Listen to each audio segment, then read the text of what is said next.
The following program was produced by an independent community producer. The opinions expressed do not necessarily reflect those of the ECAT staff or board of directors.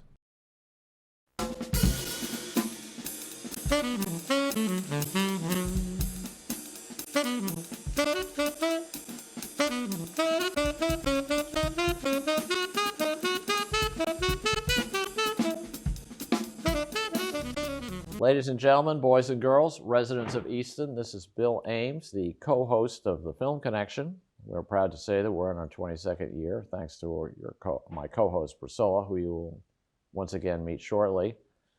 We like to bring to your attention in these shows, give them a platform to talk about their careers of residents, current residents and former residents of Easton, and in general, people who are very connected to the film community. A lot of technology in film, a lot of sort of emotion, as we all know, and it's really booming as we all watch Netflix and all these shows and cable. So the market is extraordinarily large. So there's many people around who can tell us some of the stories of how they got there. And tonight we're very lucky to have a real homie on our screen coming up for your viewing pleasure, Mr. Brad Devins. And I will kick it over to my co-host, the glamorous Priscilla Almquist Olsen. Oh, he's to move the wheel. Well, thank you for that compliment, even though it isn't completely honest. Oh, Tish. Anyhow. But I hope I deserve that. I hope my viewing audience agrees. So it's such great to have you today, Brad, because I was a good friend of your grandmother, Gloria Freitas, who was well known in Eastern community and internationally as a floral designer, and her daughter, Gail Freitas Devins, who's your mom, who is the host of one of our ECAT programs, Discover Easton. So we're all connected here today. And Bill, my co-host here, is a good friend of your Uncle Rich, and also Gail, your mom. And so tell us a little bit about your childhood and whether there were any influences in that childhood that put you on the path you're on today. Gosh, I feel so lucky to be here right now, and especially because I'm usually the one doing what you're doing behind the camera, interviewing other people. So this feels pretty surreal. But I will say that thinking as early as I can remember, I think one of the first instances was my father giving me a Kodak disposable camera. I think I was like 10 or 11 years old, and we just went for a drive, and I just took photos of whatever I thought was interesting or beautiful. And almost all of it was entirely of nature, which I think I have in my DNA from my grandmother and other people in my family who just love nature so much. And those are still some of my favorite photos to date. I have a few of them somewhere here in the house that are just like, I look back at them and I'm like, those are pretty decent photos. I don't know how I knew how to do that. But on sort of a bigger level, even through high school, college, I would always be sort of seeing things as scenes in a way. Like I would be pairing music to things in my head, or as far as I can remember, I was a musician as well. So music was always the foundation of creativity for me. And I would hear certain songs and then visualize scenes, like visualize things happening or an interaction or whatever it was. And it was just something that was always going on in my head, like for forever. And so it's just been there. It's hard for me to even like find a point where it began, but from the early days, it was just part of who I was, and something I couldn't shake. I couldn't really get out of my head, whether I was doing something totally else for work or wherever I was in the world. It felt like my way of putting together sort of like a piece of creative work without having to tell anybody. So Brad, what was your major in college? And where did you go to college? So I graduated from Oliver Ames. I had no idea what I wanted to do with my life, like most 17, 18-year-olds. But I will say that before college, I had a couple teachers from OA who were super influential for me creatively.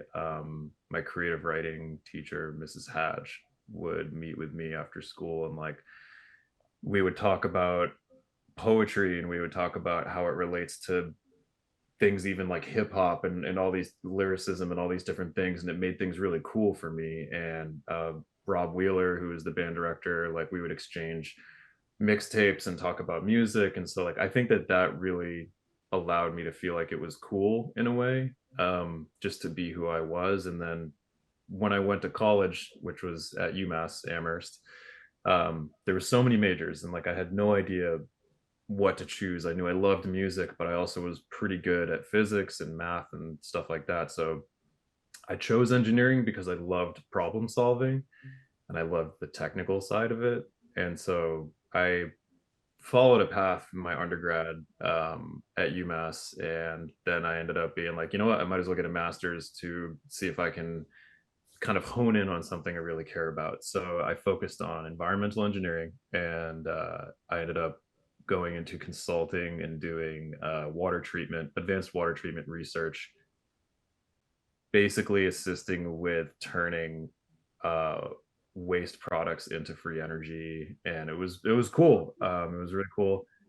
But on the side, I always found myself making music, always, no matter what year it was, no matter what phase of my life. I was always making music, and I was always like kind of just playing with cameras or whatever. Um, and yeah, then I can continue the story if you want, because it kind of gets wild. It trails off. Um, but after college, I moved to DC for a job. And then I kept visiting New York because I had friends there.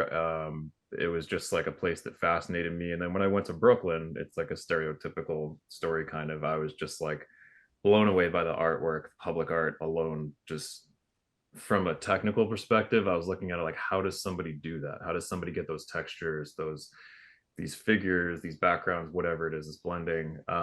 There was so much accessibility to music, it blew my mind. And eventually I relocated there for multiple reasons, and that was kind of part of it. I felt pulled to it, pulled to the creativity and the art.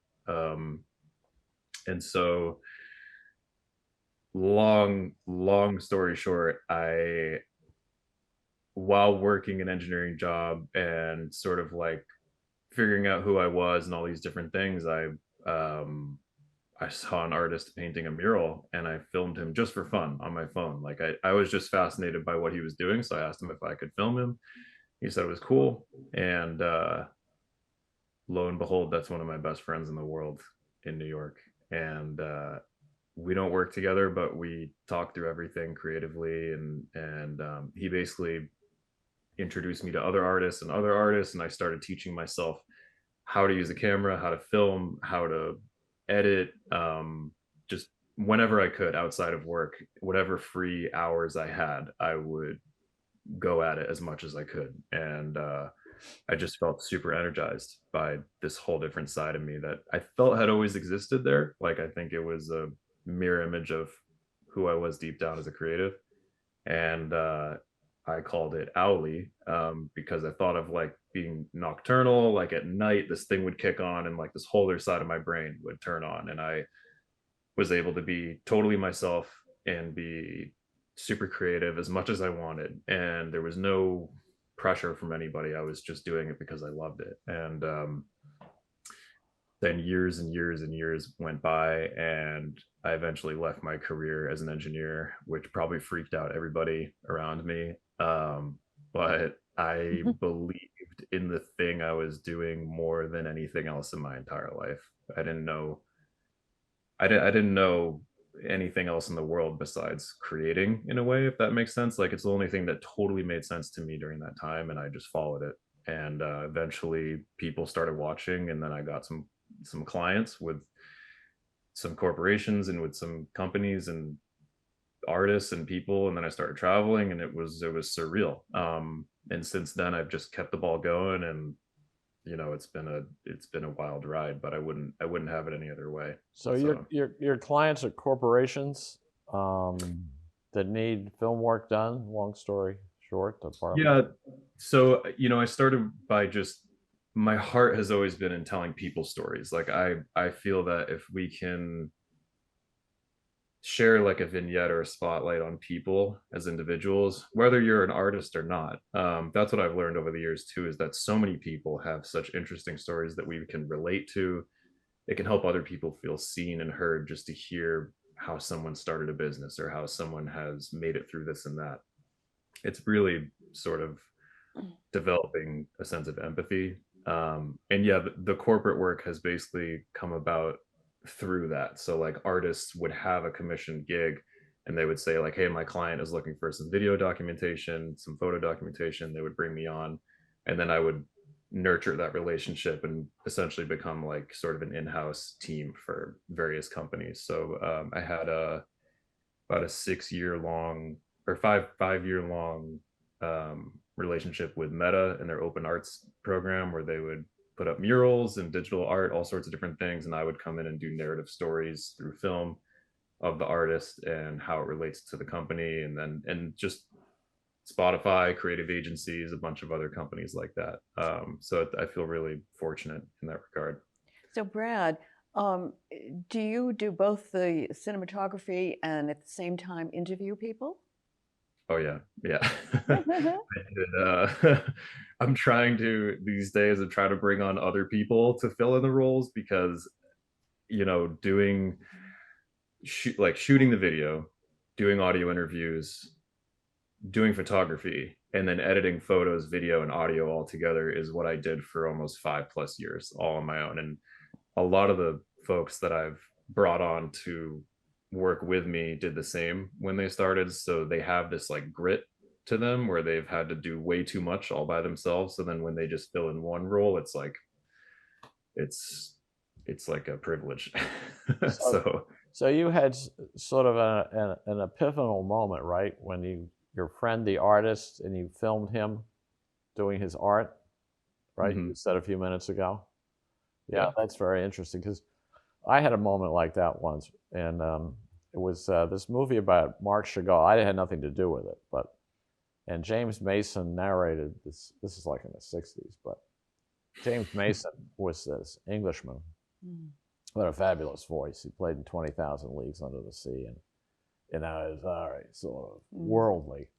But they had a great music track to this thing, and Chagall's famous, as you know, stained glass windows in Mhm. Europe, like in the France. But it was in the filming of it was wonderful. The way they did it, and the fades, and James Mason's voice comes on, and it's very sort of spiritual, very uplifting. Mm. So I think that's sort of what you went through too, right? You sort of Mhm. the combination of the music, the art, the tech, where you can move people.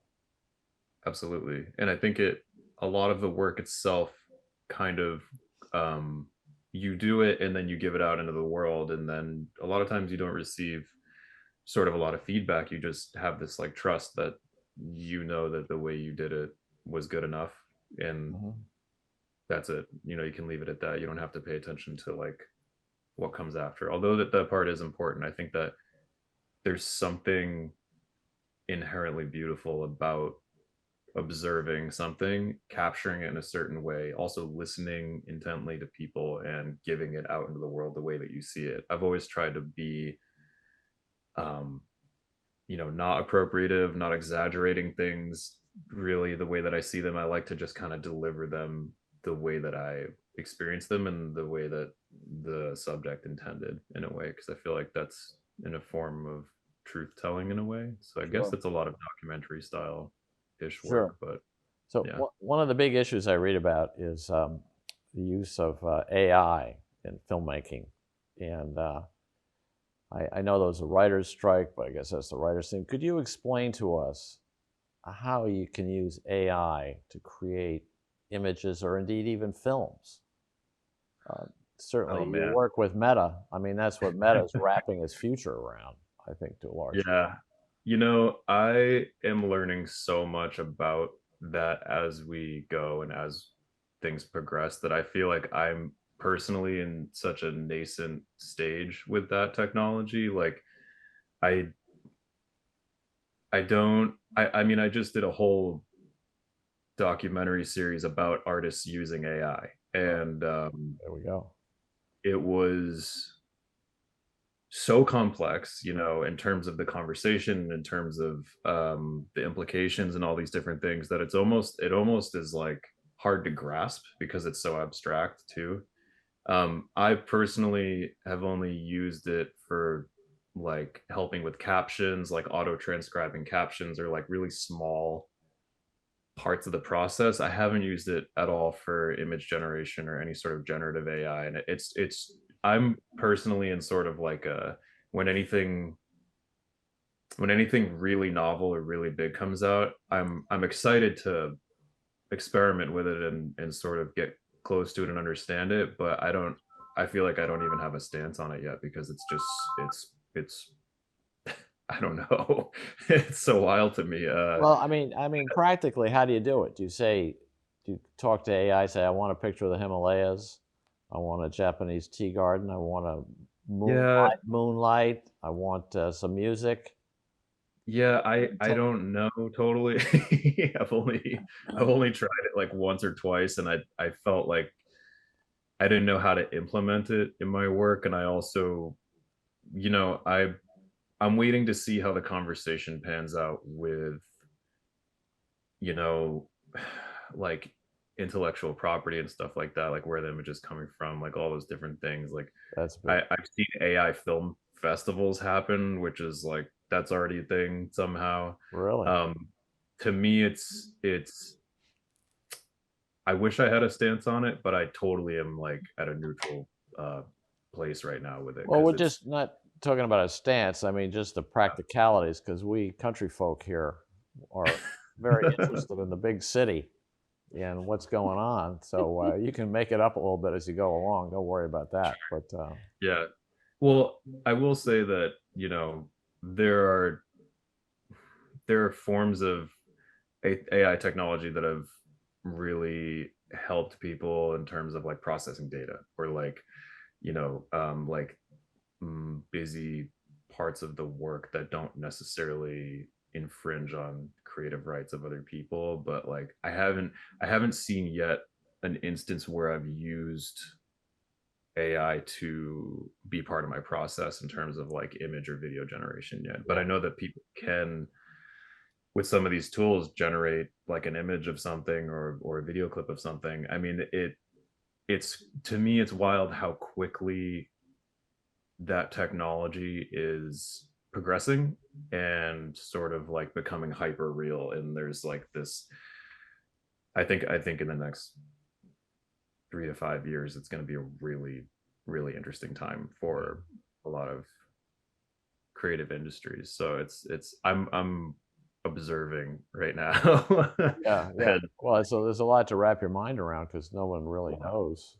Tell me, Brad, what about your background as an engineer? Has that helped you to understand the complexity of AI?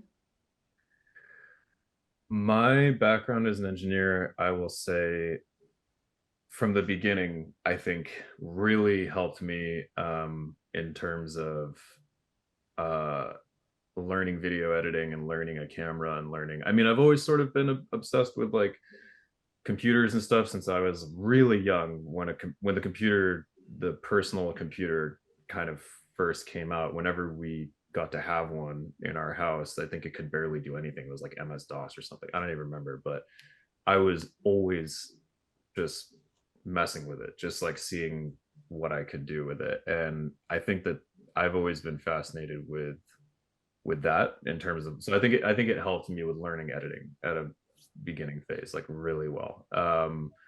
And I think that in as an engineer, especially from school, you really learn that like you're given a problem, you're required to come up with an answer or like a hypothesis or something, and then you have to explain in detail your process and everything like that. So I think engineering really is part of my fascination with processes. Like I love to understand how things are made, or like how things are, why things are made, and like how can we make them better and this and that. In terms of AI, I think that's why I feel so confused, because I'm still trying to figure out how it works. You can't It's you like, can't you can't measure it like you engineers love to measure things, right? You got to be exactly 100%. And yeah, it's when you're an artist, it's not quite that problem. right. That's really like the two sides of my brain that are either merging or they're fighting, because it's like total logic and process and like mathematical and this and that, versus like creative, which is just there's no limit. And you can sort of, if you can use both of them together, I think that's somehow the key for me. Is like, there's so many days when I'm doing this work that I have to just pick up a new tool and I have to figure it out and I have to be on the cutting edge or whatever. But then there's other times where like I just want to put all my technology away and go into nature and let that speak to me, and let my creative mind come up with a script or come up with a composition. Like Yeah. writing music doesn't, I don't use any technology for coming up with a song or coming up with a script or anything like that. Like I currently right now treat those processes like they're really sacred to me, and they're just me and my mind and in paper basically. And I like to, so far I've been keeping it that way. So yeah, Well, I'm pretty old in that regard. it's like they say that generalists. I mean, it's one thing to be a world-class expert in something, but the people who really make the big breakthroughs are sort of generalists in the sense that they're cross-trained in other related disciplines, so the ideas occur to them. They don't get sort of locked in. You know what I mean? Yeah. Yeah, that's hard too. That's hard to do as well, because things make sense to you a certain way, and then something comes up, or some like technology changes. Like I can't imagine being a film photographer, for example, and then all of a sudden there's point and shoot cameras out of nowhere. Like how do you feel? It's like, and I think that, to me, there's so much value in those older methods though too, because for example, like a film camera, you don't get to look back immediately and see how the photo looks. You have to really know your technique and understand the mechanics of a camera and lighting and all these different things, exposure, shutter speed, to know that the way that you took it was fully intentional, the way you did it, and you just feel confident about that. And there's something to me that's so special about that process too. So I find myself actually, as the world is progressing really fast technologically, I like to be in front of it and be aware of it. But I personally find myself going, back to like when I write music, I write on acoustic guitar and pen and paper. And I do it on purpose because to me it feels so tangible. And there's not as much stuff in between. So yeah, I think that it's, for me, there's a balance. It's like not to be stuck in the past or like looking too hard to the future, but finding Yeah. a middle between. So you've done work for Meta, did I hear you say? Yeah, Give yeah, us it was great. walk us through a project that you would do for Meta in terms of the pictures and the image and the music, and we'd be interested to hear. Yeah, I mean, it's a lot of it is on my site. There's a whole section that has some of the example projects. I mean, I think I'm limited on what I can actually talk about, but it was a privilege because I got to um, meet amazing artists and do basically photography and document their processes and interview them, and what their story is and why they put up a piece of art. And I was, it's really interesting because I was sort of already doing that, and then I think it just kind of, it was like an easy transition of what I was already doing to then give it to like this platform where like people can, there's a lot more viewers and things like that. So um yeah, there was a really great period in there of just getting to meet people from all around the world who have really diverse perspectives. And I think I will say too that being a filmmaker, interviewing people from wherever, like you can't anticipate anything. I go in with no expectations anymore at all. I go in with no preconceived judgment as much as I can, because I think that just from like what we're doing right now, just from listening to someone else's story and who they are and why they do what they do, I've learned that like there is so much gray area in the world, and there's so much we can learn from each other. So from those interviews, from any job, whether it's with Meta or for like me doing my own thing, or like art nonprofits, all those different things, I feel like this interaction of sitting and listening to them during an interview, but especially going home and being in like a quiet studio and listening to them speak about social issues, economic issues, all these different things, you just learn how complex every human being is. And I think that's what fascinates me. That's what pulls me to this work, is just Sure. Well, every profession every person has their favorite story. So when after work and your pals come over for a couple of beers and you want to everyone wants to entertain everybody else with their favorite war story of something that went wrong or something coulda, woulda, shoulda. So just share with us, if you can, one of those stories, because I think we would get a kick out of it. It doesn't have to turn out well. I mean, yeah, no, I don't think I'm your future doesn't depend on this. Well, I've been writing these down. I've been writing these down because I don't want to forget them in detail. I think that that's so important. Like if I'm going to be recording everybody else's stories, I should be telling my own too. So I've been doing a lot of that recently. It's super nostalgic, and also some are like, I can't believe I made it through that, or like I can't believe I saw that or experienced that. I mean, I'll say just off the top of my head, I was there's so many, but I'm just gonna pick one. One was in Los Angeles, and I was doing a shoot, and I saw this older gentleman walking around with a medium format camera, like a huge film camera. Like no one walks around with like a Hasselblad huge medium format camera. He's walking around with, and he's taking photos of things, but like really strategically. And his energy just felt so warm and inviting. And so I just kind of went up to him and said like, hey, how you doing? What do you do with the camera? Blah, blah, blah. And he was originally from Iran, and he was just so sweet and had so much to offer in conversation. And then he said that he photographed Keith Haring during his last mural installation. And I was like, wait, that's crazy. This guy's making this up, whatever. And he wasn't. And he asked me to go back to his studio so he could show me. And I recorded him without him knowing, because I didn't want to tell him I was recording him, because I think sometimes when you tell people that you're recording, they get a little psyched out, or they feel like they have to prepare themselves so they don't actually speak naturally or whatever it was. So I just kind of recorded him. I broke all the rules. So you had a little pen camera in your... I had my full camera, and I was just like holding it. I think he knew. Yeah, he must have known.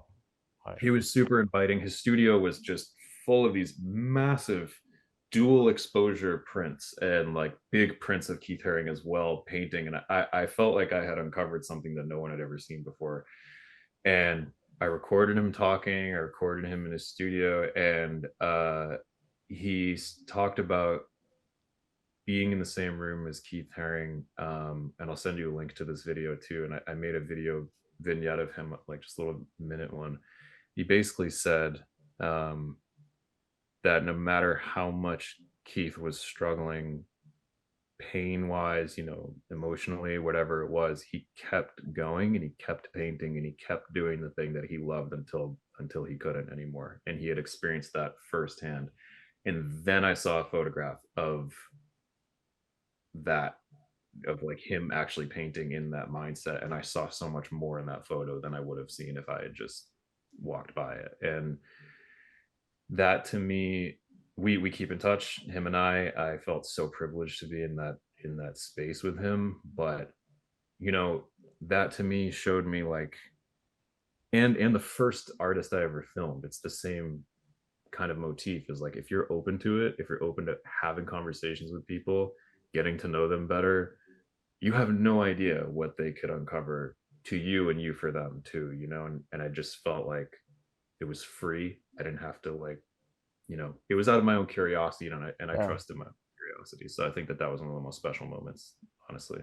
absolutely. Well, plus the role of karma is big. I mean, you do things in which there's no perceivable reward to you, but it Yeah. just sort of feels good. Yeah. You know what I mean? And suddenly, Now, 2 years later, it comes back at you in a right. nice way.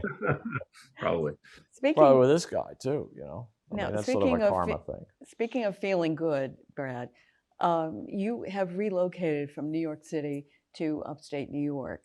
You're in the country now. How has that impacted your business, and or hasn't it? And what does it give to you personally? Gosh, I found myself living in New York City, in Brooklyn, in a very busy neighborhood. And I'll always think that New York is one of my favorite cities in the world. It's offered me more than I could ever imagine. Like, I really think you can get out of it what you sort of give to it, in a way.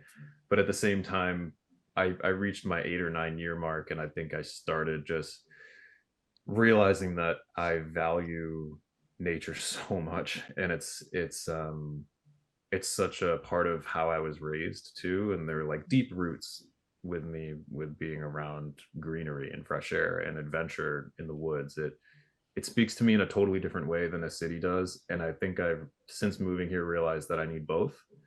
um it's sort of like what we were talking about before, like not generalizing, like, oh, the city's the only place ever, like New York or nothing, or like I'm moving to the woods and that's the only thing that makes sense. It's like, no, I think that there's a healthy balance, because now I do shoots down in the city and I'm able to have my team, I'm able to tap into my guys there, and we do as big of a job as we need to, or freelance or whatever it is.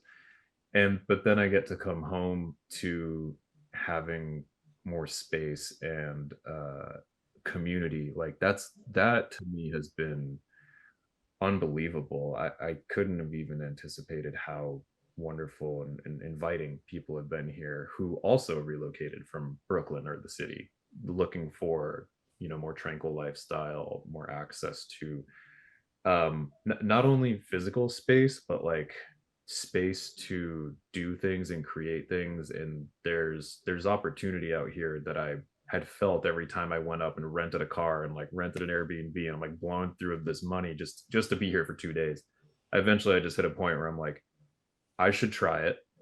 I'm gonna go rent up there. I'm gonna see how it's going. And honestly, I feel really, really fortunate to be up here. It's and I think that some people might not value it in a similar way. I think it's just in who Yeah, I am. yeah. I see a hawk fly by, or like an owl. I hear an owl outside my window, and I'm like going crazy, like it's the best day of my life. And I think Yeah. some people may not feel the same. So Well, yeah, it's sort of like Ken Burns moved up to Walpole, New Hampshire, Oh yeah. and he said more or less the same thing.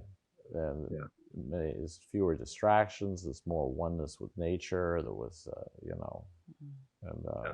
More sort of peace. like a sense of community with others and with the nature, and that was good for people. Yeah, and also the peace that allows one's mind to be creative and Yeah. explore things without being distracted by all the commotion Yeah, and chaos of the city.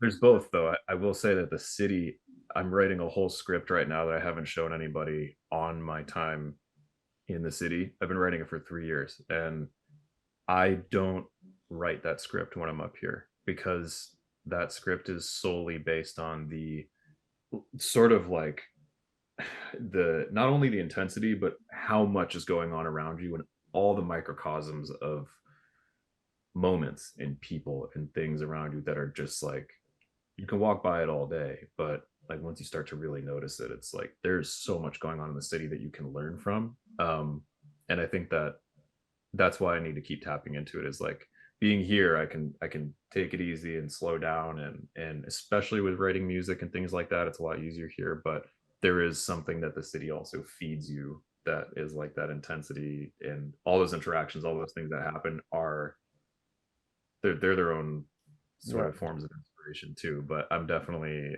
appreciating how much better I'm sleeping up here for sure. And the prices are a lot lower, right?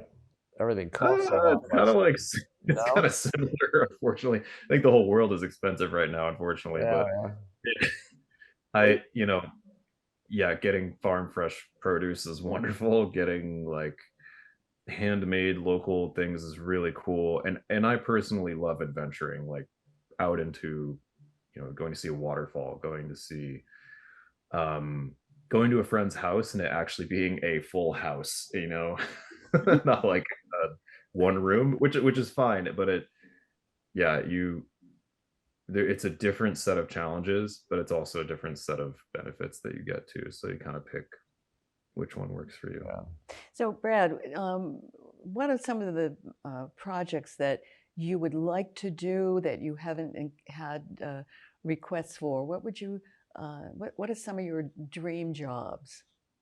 That is such a great question. I think that that's exactly what I'm working towards right now, is sort of um for me, I get so much out of telling the stories of individual people and small businesses, um and just people that I find interesting in conversation. You almost just want to, if you have you ever been in a conversation where you're like, this is so interesting, I wish I could just record it the way it is. That's where I'm at with my work. I'm actually working on a series of videos for small businesses, to just show how special they are and how much history they have and how interesting they are as people. Instead of like doing the bigger corporate things, I'm sort of backtracking to my roots, and I really love doing that. So that's what I'm currently doing right now.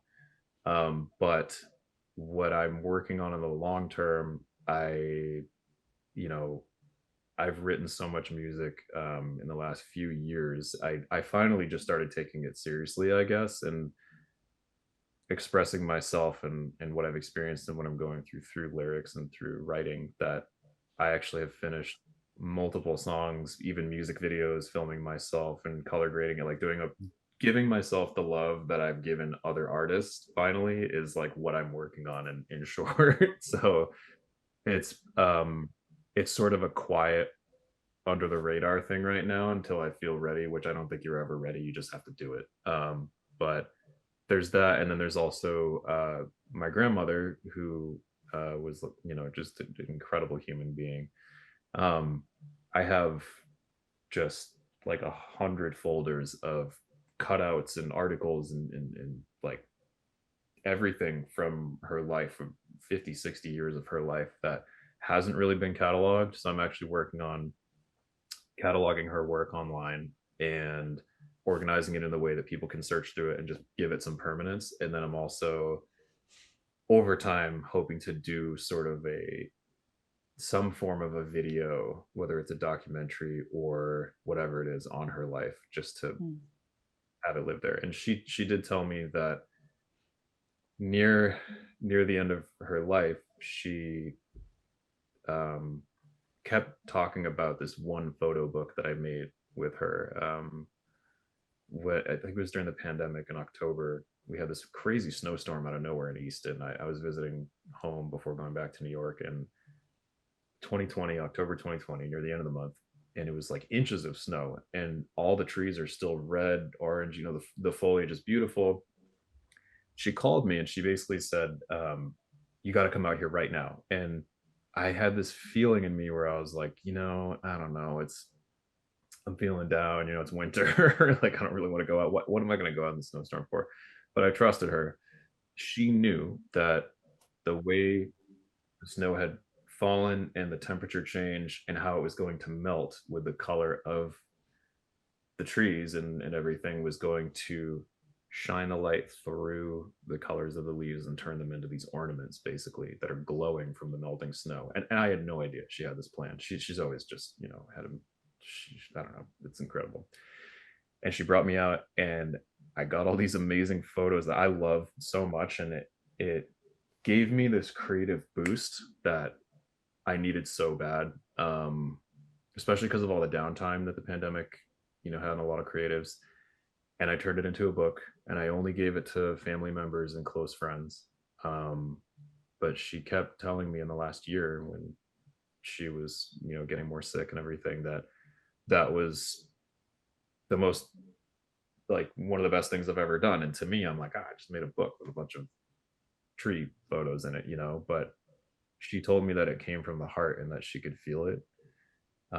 So I'm currently working on a set of publications too, in honor of that, and also because I think that a physical, tangible book is so special with photography, especially with social media, and like where photos are just so quickly digested. I'm really trying to have like a table book of my travels, and one of them is also to Madeira in Portugal, where my grandfather's family is from, and it was the most special adventure and trip of my life. I for the first time like felt a connection to my own culture in a way, and the photos I got are just like some of my favorite ever, and no one's seen them. So that's a very long answer for what I'm working on. Oh, that's a wonderful answer. Wonderful Yeah. question too. Oh, thank you. And Madeira Island, you mentioned, is the birthplace of so many Easton residents who came here from Madeira. The Camaras, the Concesians, Pyries. Yeah. We can go on and on. Who have I not mentioned? Ames's? Ameses? No, they didn't come from Madeira. Wish we had. But it is a beautiful island. My classmate Alice Camara has been there. Her father and mother both came from Madeira, and hopefully someday I'll get her to be my tour guide at Madeira. It's supposed to be a wonderful, Yeah. beautiful, sunny, gorgeous place. I'm sure you can attest to that. If you went back, you could incorporate that journey in a documentary about your family. But one thing that Bill and I would be very happy to see would be a documentary on your grandmother, Gloria Freitas. And because she was so special to Easton and such a community activist in every respect. It wasn't just flowers and gardening.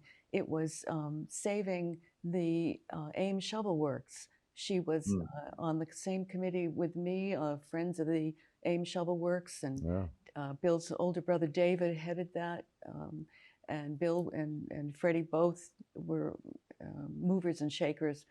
So she was in charge of all these dances at Oak Saints Memorial Hall for years. When I was away, I left for college and I didn't come back home for 44 years. But I learned all about these moments when Gloria Freitas participated and led all kinds of wonderful events here in town. So she has a legacy that would be wonderful as a documentary. And Bill and I would be so happy to host a big celebration dinner, maybe at Stonehill or the Oak Saints Memorial Hall would be perfect.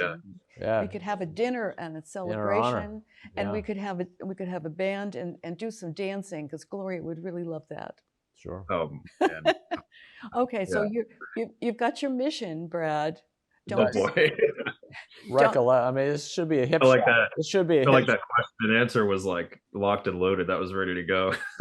Yeah, it should be a hip shot for you. I mean, how much you already know, and the pictures and all that stuff. That's a great idea. Right, don't disappoint us.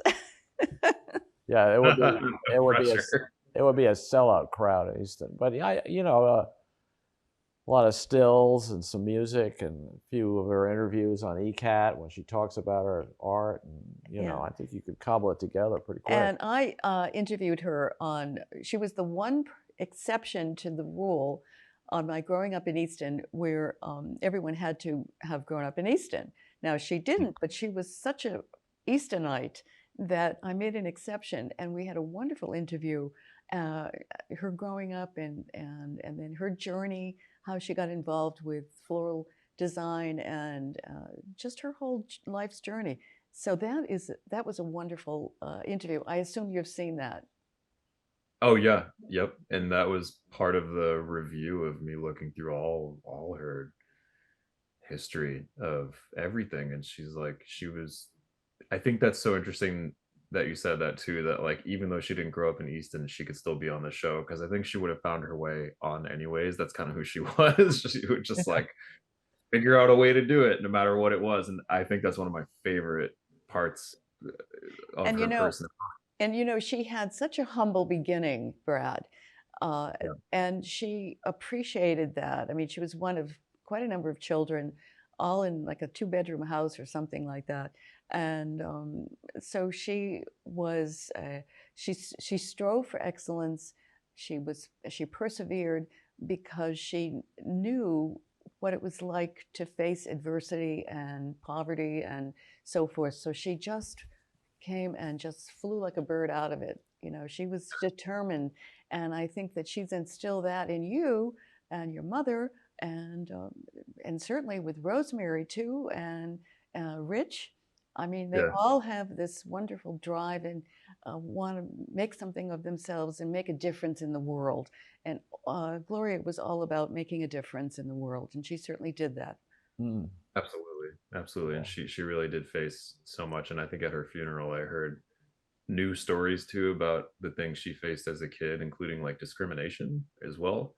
Um, and all sorts of other things that could have pushed her down and could have kept her down. But I think exactly what you said, she used that as fuel Well, to. let's not forget, Brad, either. She discovered the Queesit Gardens, which had been overrun with all kinds of vines and so forth. Now, growing up as a kid, I didn't even know that existed. And some of my classmates did, and would go in there, and it was creepy and enjoyed that.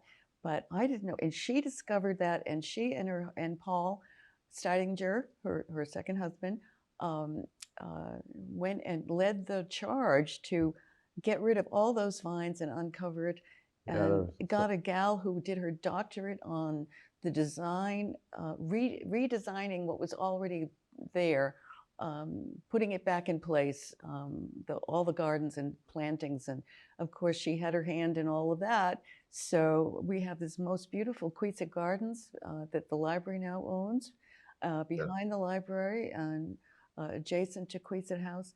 It's just fabulous, and it's a wonderful, beautiful, flowering place, but also very peaceful, with the reflecting pool and so forth. But I know you've seen that. Oh yeah, I think that that's a testament to how she could find beauty where others might not see it, or opportunity to create something where others wouldn't find it. Like even in terms of her, how she would select pieces of driftwood, or like, you know, some sort of vine or something that she would like preserve and cast it and this and that, and then turn it into some sort of like animal, like a metamorphosized like swan or something in a sculpture. And I'm like, how did you see that? But she just has it in her, and I think I hope I have like a sliver of that, because that is a gift. So we all needed a slimmer of that. Well, maybe we've come to the end of the show talking about Gloria, which is a very appropriate. No, we haven't. We have got exactly 10 more minutes. Do we? We Okay. do. Wow. But Great. so what what is your next project? So let's see. Right now, I'm working on that series of videos for small businesses, some small businesses down in the neighborhood I used to live in Brooklyn. And one is like a Taekwondo gym that's like 20 years old. I'm doing another one for a museum up here that's just opening up to sort of celebrate the history of the Borscht Belt area of New York, which was like a huge destination for families in the 60s and 70s ish era, even before that, and like then just disappeared when these new technologies like airplane travel and air conditioning arrived. But now they're like bringing it back. So I'm really trying to do my video work for businesses and people and communities that have history to them that need to be preserved, so that it doesn't just kind of disappear or like end up like these bags of cutouts and everything that I have here from my grandmother that are just like sitting in bags. I think digital preservation is something I'm really working on right now for whatever I find interesting in these communities. But the bigger scale, the bigger project for myself is finishing an album. Like it's hard. It's hard, but it's not. Uh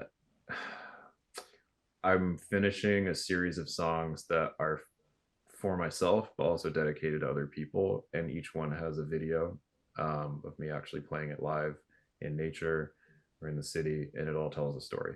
So that's something I haven't even started to release to the public, but I'm working on it like as much as I can.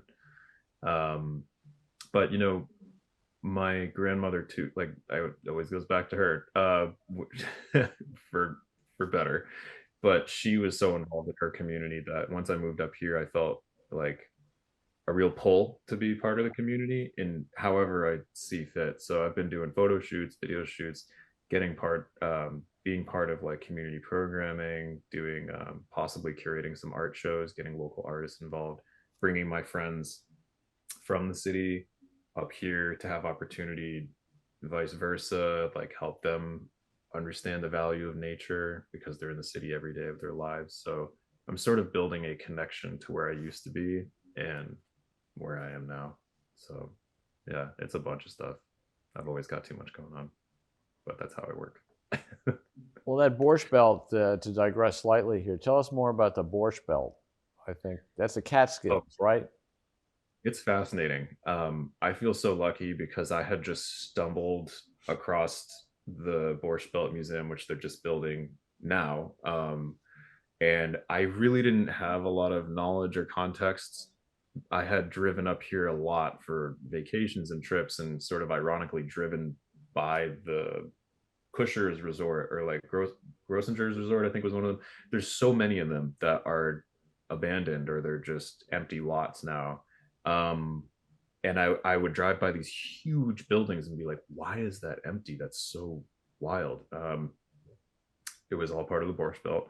And then when I moved up here, I realized that, well, I went downtown basically in a place called Ellenville just to visit and check it out. And the Borscht Belt Museum was just opening, and they had someone, a historian in there doing a speech, and a local was like, oh, you got to check this out. I was like, sure. I just happened to be there right when it started, and I got this 2 hour wonderful information session about how it started, what sort of caused it to fall apart. And it was very base level, but you know, it was like a sort of a safe space and a getaway for mostly Jewish families, but then like a lot of other cultures and people from New York City would come up and enjoy nature, because there was also there was a railway, I believe, that ran, it was the Ontario Western Railway, I think it was, that ran up into Canada and sort of through this area. And there were buses, there was all sorts of different things that could get people to the city and back. And there was a really strong artist community up here. It was really bustling, and it's so interesting to see videos and images and relics, and like even down to like matchboxes with artwork on them from that period of time. And then all of a sudden it kind of disappeared. So I'm going in as like the sort of historian that I have in me, trying to preserve it and learn more about history, because I think also if we learn about history, we can, it's important for us to look back on history so that we can learn from it and we can see how things change. And you know, I'm just fascinated by it in general. So I'm also slowly working on media for them, and potentially we might do some form of a documentary or something. And yeah, the Borscht Belt was really fascinating. Like there was, comedy was a huge part of it from what I understand. Like Rodney Dangerfield performed there a bunch. I think Jerry Seinfeld, and like there were, I think Muhammad Ali or somebody came up and did a fight. Like there was so much going on. And don't forget Dirty Dancing, Dirty and Dancing, also Mrs. Maisel. yeah, And yeah, those Mrs. Maisel is still, I think, still on in Netflix. yeah, So there have been a lot of movies that have targeted the Borscht Belt and the Jewish community, and all the New yeah. Yorkers who escaped the city for the beauty and peace The of summer. It was summer. the heat of the city. Right, Right. that was it too. Yep. The families would go up, and the husbands would come up on the weekends, that sort of thing. Yeah. Right. And people would go back, they would have the same house or cottage Yeah. every year. And it was like a big family, an extended family that they would meet every summer. Yeah. Yes. Okay. So thank you so much for being our guest today. We appreciate hearing all the stories. We wish you the very best in the future. We know you're going to succeed, and we are looking forward to that documentary on our beloved Gloria Freitas. Right? You got it. Right, Bill? We are, Yeah. absolutely. And Priscilla and I are available for any advice or spiritual guidance to get the project done. I might need the latter. Yeah, that might. I have might a great story. Gloria was among a social group that my late significant other, Warren Island, and I were part of. And one of the members of that group had a 50th anniversary. And so I made, from my garden, I made these flowers, floral arrangement in a basket. And every color imaginable, every flower imaginable was in it. And I thought it was pretty well done. I never took classes, but I always observed my mother, and she was in the garden club for decades. And I would joke with Gloria and tell her that my mother taught her everything she knew about floral arrangement. She'd laugh. But this particular day, she looked at this floral arrangement. It was on the table, and she said, "Oh my gosh, that is absolutely gorgeous. Who did that? That is just wonderful." And so I sheepishly said, "Hi, Gloria, it's me." And I was so impressed, and I'll never forget that, Brad, because to me, a compliment from Gloria Freitas was the best and happiest compliment and moment in my floral life, shall we say. Yeah. So, yeah. Anyway. She was unfiltered no matter what it was. She would tell you if she didn't like it. And that's also good criticism too, because maybe there's something you should fix. Yeah, I don't know, like an honest compliment is from someone like her is the best. Yeah, judged by the source. And she had such a I loved her laugh. She was always happy. She was always positive, and she lifted people up whenever she was in their presence. So, and I think when we talk about her right now, she's doing the same thing, isn't she? Yeah. She's criticizing my. No, I mean it's funny because she loved. I really connected with her later on in her life, and it was really because of the work I started doing for myself as a creative. And I think once she saw that requires a different level of courage and vulnerability and stuff, that's what she did her whole life. Yeah. So I feel really honored that I even had that time with her to talk about that. And one of the last conversations we had, she was able to talk about creativity so clearly, and I think that totally fascinated me. There's something in there that didn't get lost. Yeah. You need a role model. You need role models in life. Everybody does, and certainly that's what she was to you. Yeah. Now we have to sign off because our time is up, Brad. But it's been such a pleasure, wonderful to talk with you today, and for you to share your story. Continued success. Bill, you want to? Absolutely. And when you're in town next, come on by. We'll create another show and live and in person. We'd be honored to have you on. Absolutely. Thank you so much for having me and the opportunity. I appreciate it. So we've had a great time talking to Brad Devins. Yeah. Grandson of the one and only Gloria Freitas. So thank you everybody at home for listening and watching, and we'll keep making films, and hopefully you'll keep watching. Until next time, this is Priscilla Almquist Olsen and Bill Ames, wishing you the very best.